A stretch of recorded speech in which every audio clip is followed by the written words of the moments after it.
امرالله صالح او د مسعود زوی ولې طالبانو ته تسلیمیږي؟ دوی له چا سره معامله وکړه؟ حقیقت یې په دغه ویډیو کې وګورئ. ډیلی ټیلیګراف ورځپاڼې احمد مسعود ته د نږدې کسانو په قول ویلي دي چې نوموړی د طالبانو پر وړاندې مقاومت نشي کولی. ټیلیګراف لیکلي دي پنجشیر چې په افغانستان کې یوازینۍ سیمه ده چې د طالبانو تر کنټرول لاندې نه ده راغلې، ژر به طالبانو ته په لاس ورشي. ځکه احمد مسعود وایي چې پوره امکانات او نړیوال ملاتړ نه لري.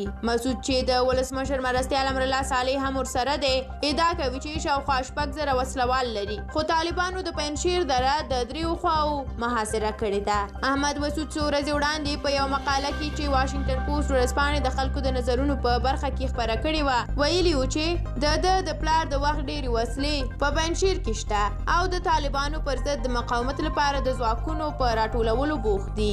د په اروپایي هیوادونو، امریکا او عربي هیوادونو غږ کړی و چې مرسته ورسره وکړي، خو وروسته له دې چې دوشنبې ورځ طالبانو د پنجشیر خولې ته ورسېدل او د بغلان درې ولسوالۍ هم بیرته ونیولې، د مسعود یو نږدې کس چې ټیلیګراف ورځپاڼې نوم نه دی ښودلی وویل چې 32 کلن مسعود د یوې عزتمندې حل لارې په لټه کې دی.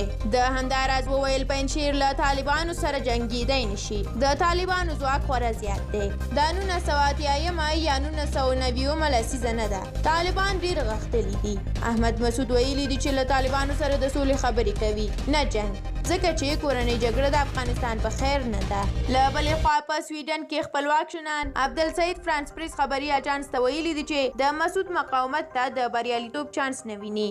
د زیاتوي طالبانو پنجشیر دره له ټولو خواو محاصره کړي، نو فکر نه کوي چې د احمد شاه مسعود زوی دی له څو میاشتو ډېر مقاومت وکړی شي.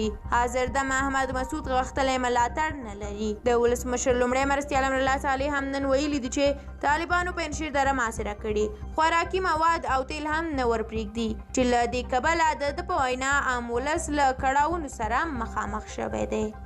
له تاسو ډیره مننه چې د ویډیو تر پایه راسره وئ. د همداسې نورو ویډیوګانو د لیدو لپاره زموږ یوټیوب چینل در سره سبسکرایب کړئ. تر بیا بلې ویډیو الله مو مل شه.